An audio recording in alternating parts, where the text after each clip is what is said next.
Fugir da fiscalização, os criminosos usam caminhos alternativos como esse, uma estrada de terra aberta em meio a uma fazenda.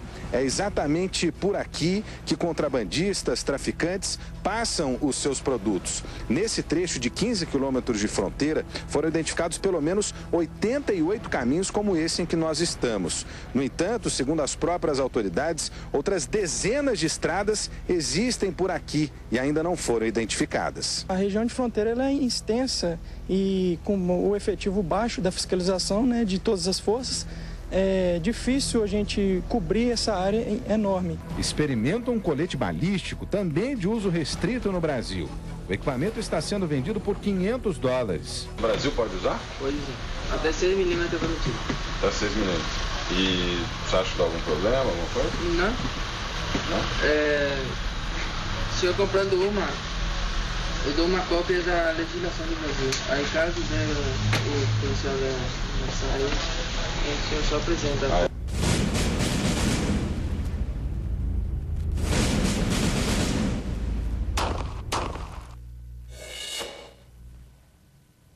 É o que você vai conferir daqui a pouco aqui na tela da Band, a reportagem especial sobre a rota do contrabando, a conexão do Brasil e do Paraguai.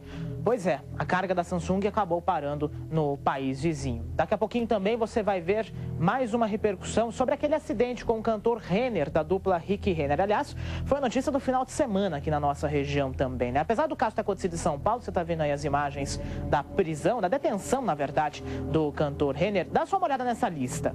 E essa lista aí que você está vendo agora, só para você ter uma ideia, são todas as multas, a lista contendo todas as multas que o cantor já levou nesses últimos anos. São 108 multas, 512 pontos na Carteira Nacional de Habilitação. E mais uma vez, ele foi flagrado dirigindo embriagado, acertou um carro, fez praticamente um strike em um veículo lá em São Paulo. Por sorte, dessa vez ninguém ficou ferido, mas claro que não é a primeira vez que acontece isso com o cantor e não é a primeira vez também que algo de grave acontece. Em Piracicaba, no ano de 2001, ele acertou um casal que estava numa motocicleta na rodovia Luiz de Queiroz. A gente está vendo justamente essas imagens.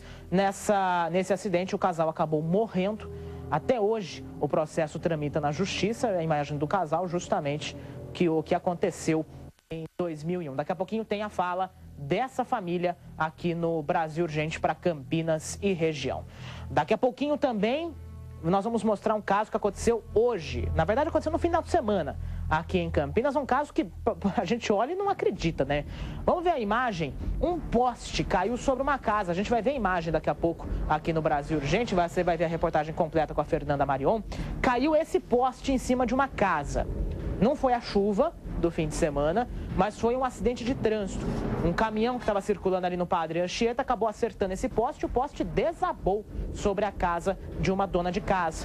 Não, por sorte, nada aconteceu, ninguém ficou ferido, mas o susto foi muito grande nesse final de semana. Inclusive o poste ainda não foi retirado, vai ser retirado só no fim da tarde, de acordo com a CPFL. Tá aí, então, essa imagem impressionante abrindo o Brasil Urgente desta segunda-feira. Daqui a pouquinho tem todos os detalhes com a Fernanda Marion. A chuva, inclusive, também é destaque aqui no nosso programa. Afinal, você sabe que aconteceu uma forte tempestade aqui na região de Campinas no último final de semana.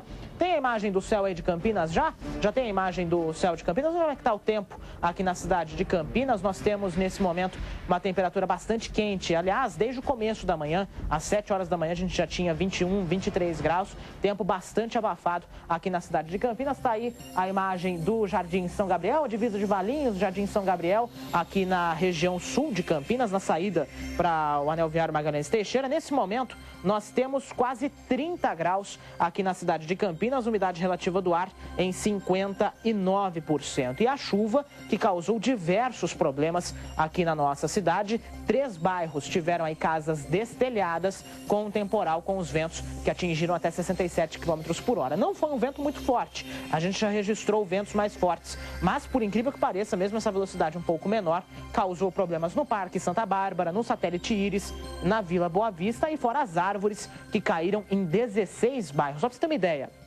no Jardim Aurélia, na Vila União, no Jardim Ipauçurama, no Chapadão, na Vila Industrial, na Vila Aeroporto, no Jardim Rocim, no Novo Botafogo, no Centro, no Guanabara, no Satélite Irizum, na Vila Santa Isabel em Barão Geraldo, no Parque Itália, no Campos Elíseos, na Vila Pompeia e no Jardim Santa Clara, lá na região do Campo Grande. De acordo com o CEPAGRE, inclusive o acumulado de chuva foi de 10,4 milímetros em um período aí de quase 2 horas, 110 minutos, aí 1 hora e 10 minutos. É uma situação bastante complicada, inclusive. 110 minutos não é 1 hora e 10, não. É um pouquinho mais. Eu não estou sabendo fazer conta, não.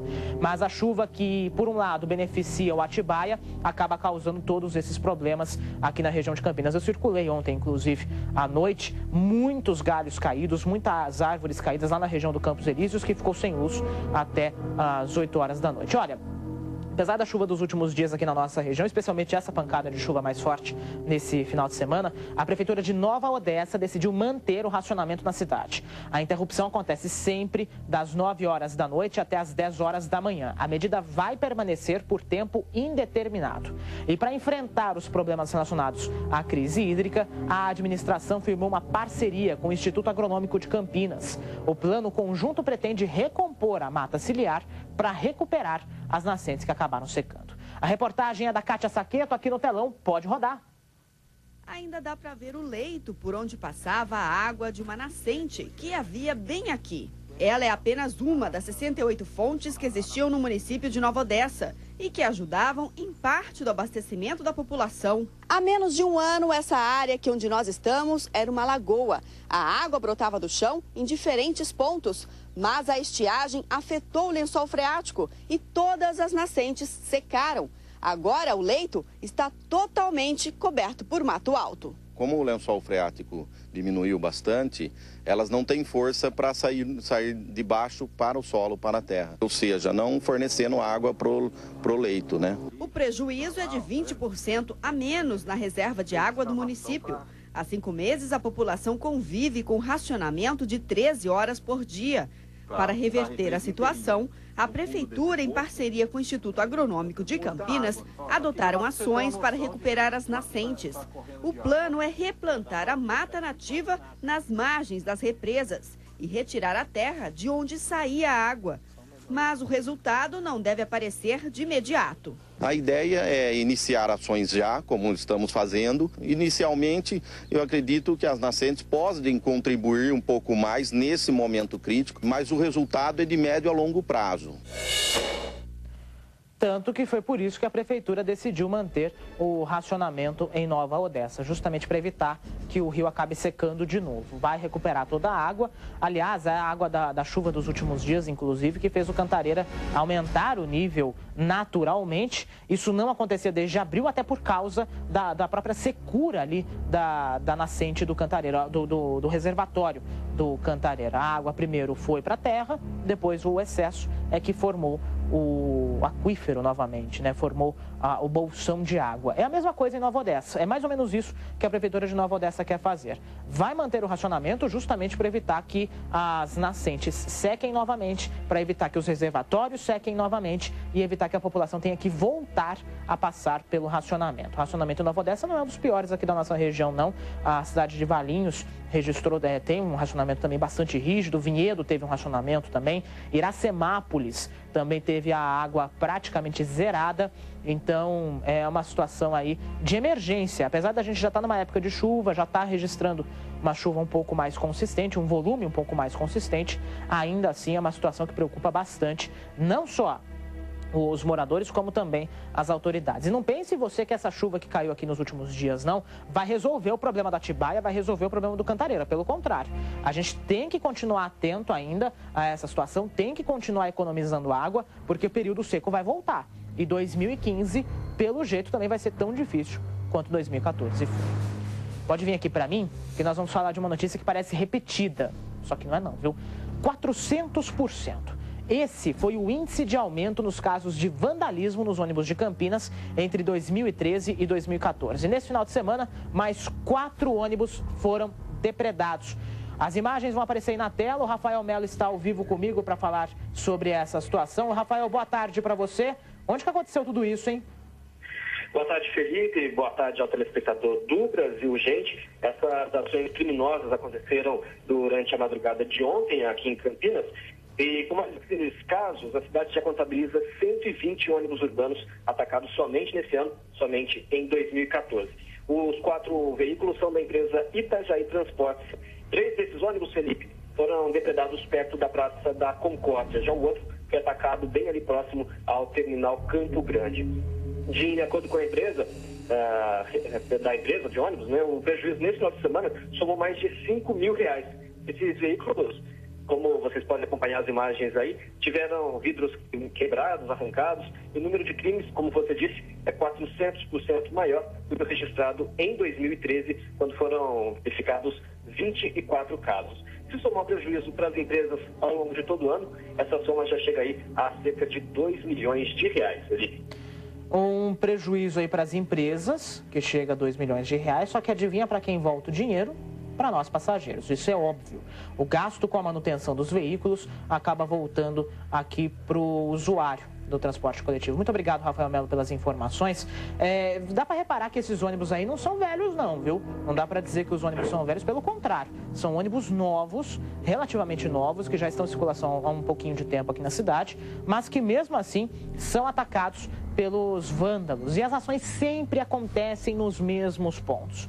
Praça da Concórdia, a região perto do terminal Campo Grande. Nós tivemos um caso no Campina Grande que destoou um pouquinho aí dessas últimas ações, mas mesmo assim, especialmente depois de bailes funk, depois de festas que acontecem nessas regiões. Eu lembro que eu fiz uma reportagem, inclusive, sobre uma intenção da Guarda Municipal, junto com a Secretaria de Segurança Pública aqui de Campinas, de coibir que os bailes funk possam acontecer ali na região do Campo Grande, para justamente evitar que o transporte coletivo seja prejudicado. Na verdade, é uma forma de legalizar as festas, essa proposta que a gente não tem mais notícia, não teve mais notícia do que aconteceu sobre essa intenção, não. É uma coisa para a gente correr atrás, inclusive. O que deu essa ideia da Secretaria de Segurança Pública, junto com a Guarda Municipal, de fortalecer a segurança, fiscalizar, ser mais rígido nos alvarás, ser mais rígido na situação ali dessas festas que acontecem especialmente na Praça da Concórdia. Acontece também na região do Ouro Verde, acontece no Parque Osiel, acontece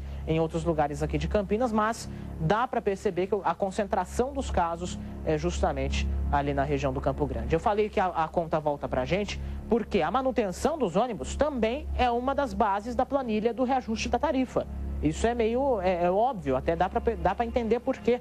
Porque o dinheiro que é gasto lá poderia ser investido na compra de novos ônibus, por exemplo. Daria para comprar com R$2 milhões aí aproximadamente 5 ônibus, entre 5 e 6 ônibus, dependendo do modelo.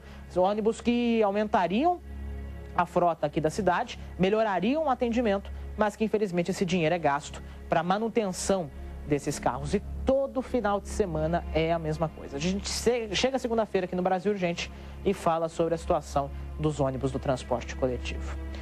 Pode vir aqui para mim, porque a notícia também do final de semana foi a visitinha que o cantor Renner fez a uma delegacia de São Paulo. Mais uma vez, o motivo foi a combinação bebida e direção. Segundo os documentos conseguidos com exclusividade pela equipe da Band, ele dirigia com a carteira de motorista cassada pela Justiça. E não foi a primeira vez que isso aconteceu, não, viu? Em 2001, também um caso marcante, também bêbado, o cantor atropelou e matou um casal em Piracicaba. E justamente essa família comentou a nova ocorrência envolvendo o cantor Renner. Rodrigo Hidalgo é quem vai trazer os detalhes aqui pra gente no telão. Pode rodar.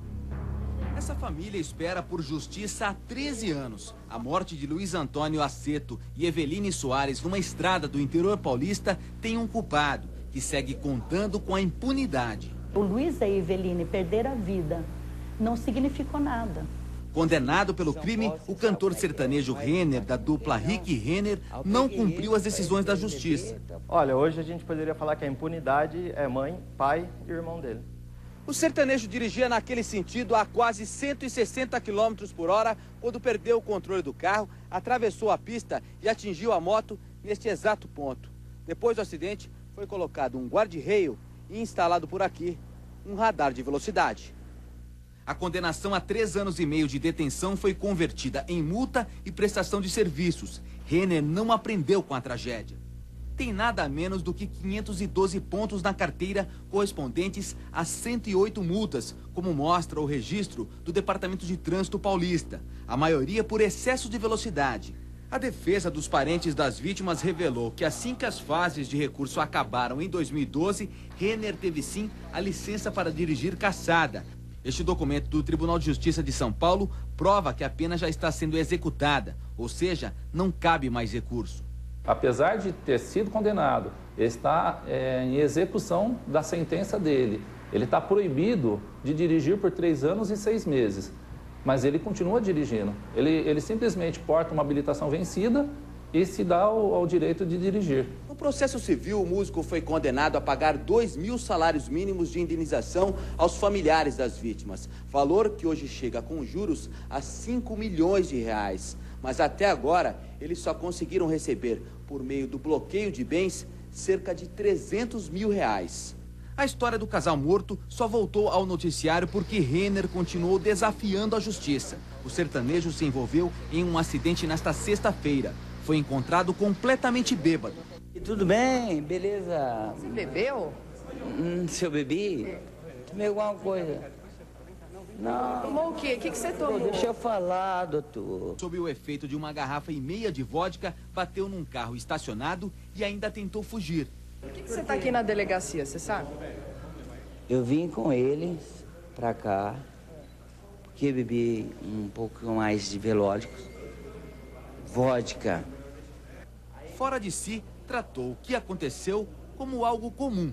Aí eu fui, quando eu estar lá pro tempo do trem do Guarujá, lá para aquela banda de lá, eu vim embora. Usou droga também? Não, pelo amor de Deus, né? Não precisa tanto, né, meu amor?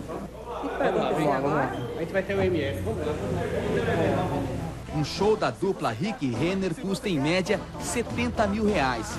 Se você quer, toma. Se você quer, toma. Se você quer, toma, toma, toma, toma, toma. Ele pagou uma fiança de 10 mil reais e saiu pela porta da frente da delegacia, mesmo não sendo réu primário. Dificilmente o artista irá para a cadeia, por conta de uma lei de 2011 que determina que as penas não superiores a 4 anos sejam cumpridas em liberdade. Ele matou 2 pessoas dirigindo, né? E ele tem uma série de multas por excesso de velocidade. Então, assim, o que a gente visualizou nesses anos todos que se passaram é que ele é um péssimo motorista. Ele não respeita a lei, ele não respeita as pessoas, ele não respeita nem a si mesmo.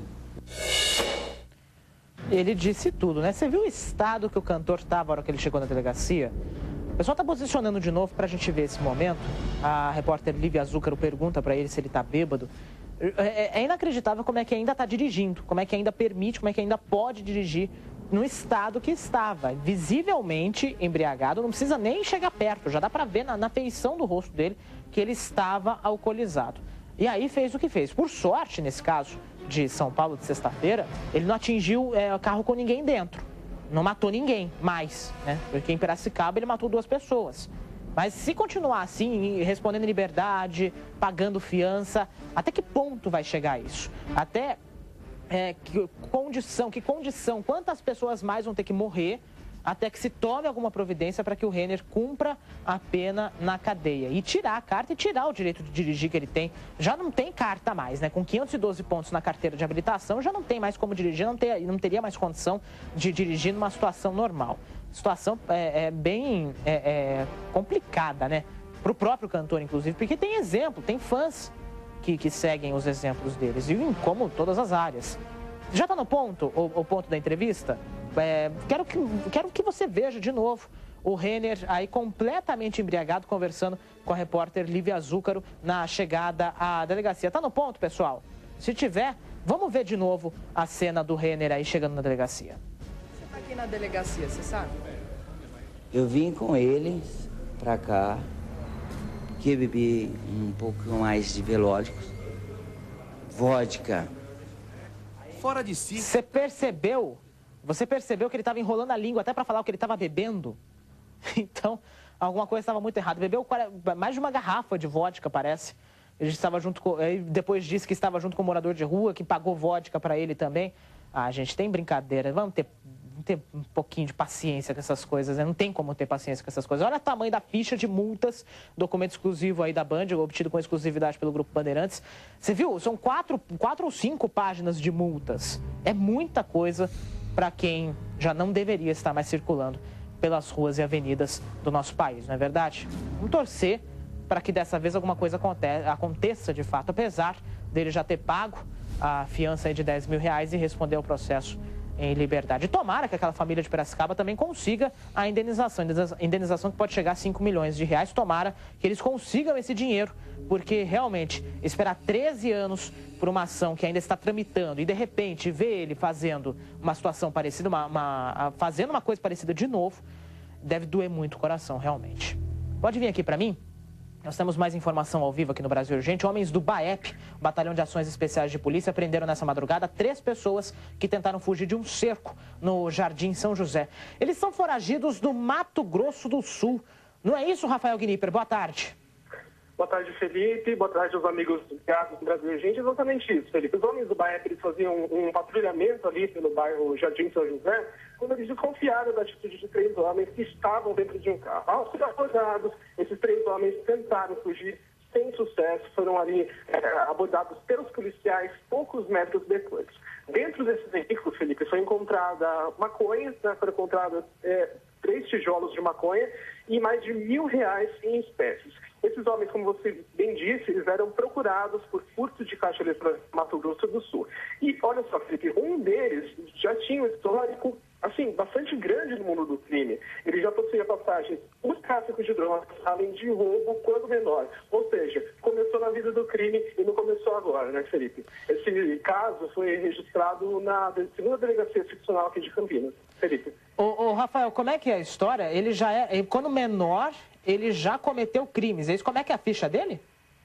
Ele tem passagem por tráfico de drogas, né, esse último caso. Esse caso também de roubo a caixa eletrônico. E ao averiguar a ficha criminal desse criminoso específico, Felipe, os policiais descobriram que quando menor, ele também já tinha se iniciado aí no mundo do crime.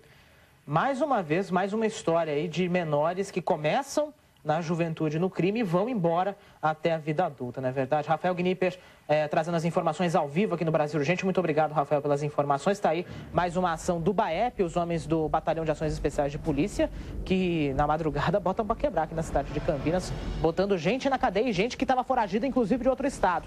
Parabéns à equipe do BAEP aí pela prisão. E olha, pode vir aqui para mim, porque a gente viu no começo do programa aquela imagem do poste, né? Um susto para os moradores de uma vila, aliás, moradores de uma rua aqui na Vila Padre Anchieta, em Campinas. No fim de semana, um caminhão, ao dar passagem para um ônibus, derrubou um poste em cima de uma casa.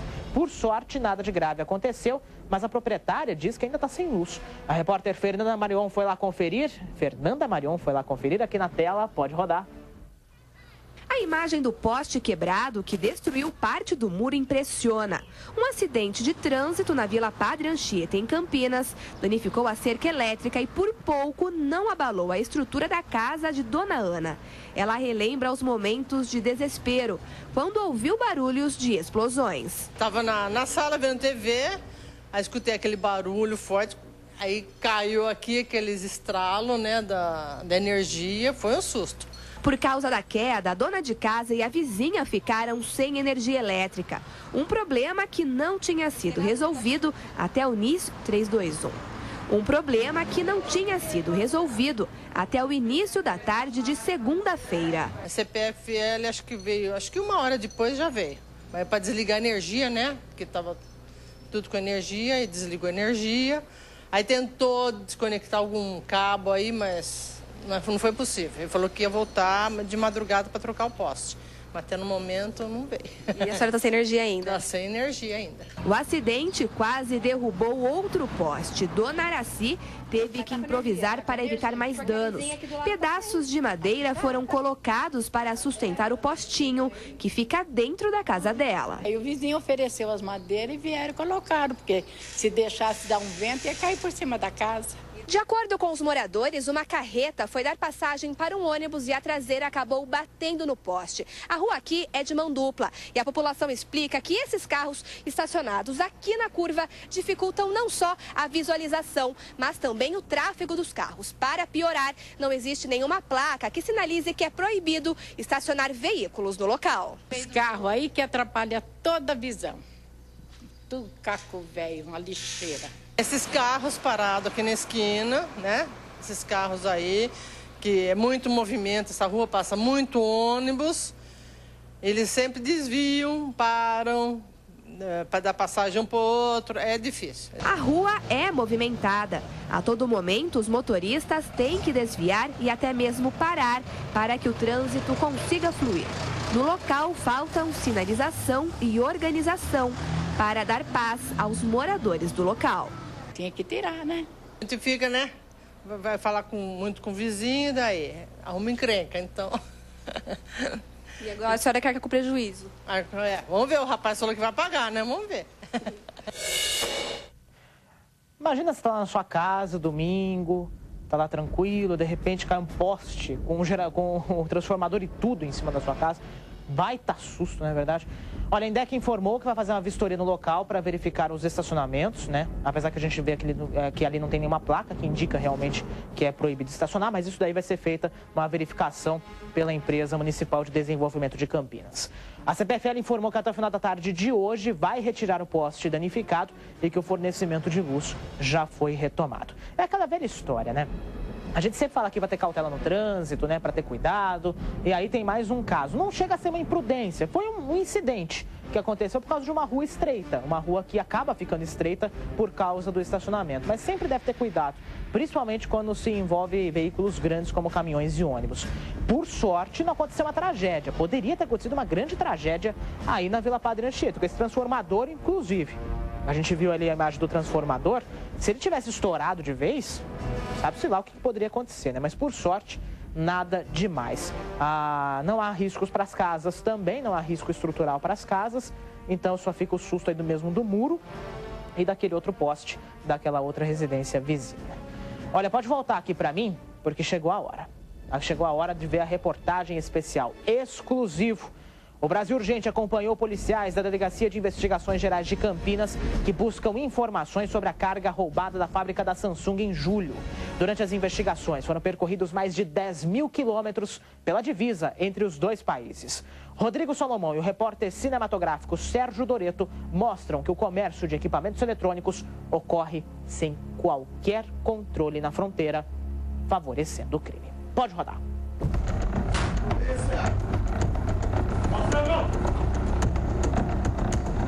Fim da madrugada em São Roque, interior de São Paulo.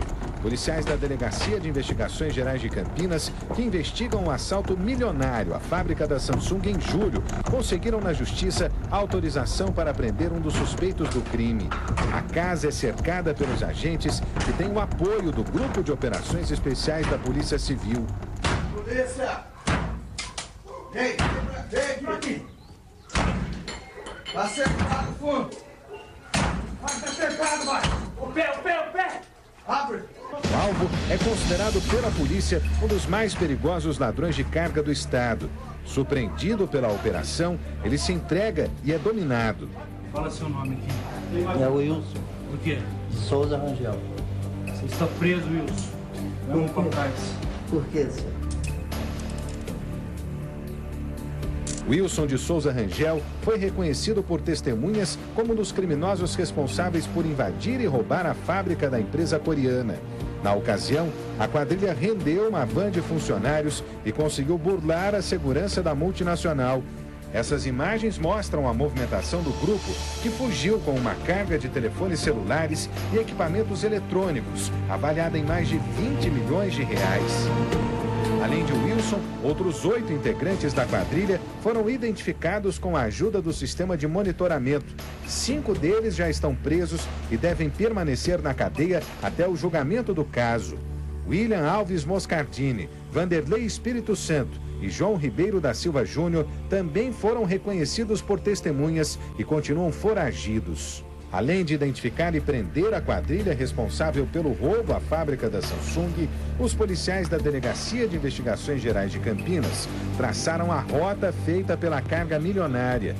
Eles descobriram que os tablets e celulares estavam sendo vendidos no Paraguai. De acordo com a investigação, Wilson foi o responsável por intermediar a negociação com os receptadores paraguaios. Nós entendemos que ele fazia esse papel de adotar as providências de logística na remoção e no transporte dessa carga até o Paraguai.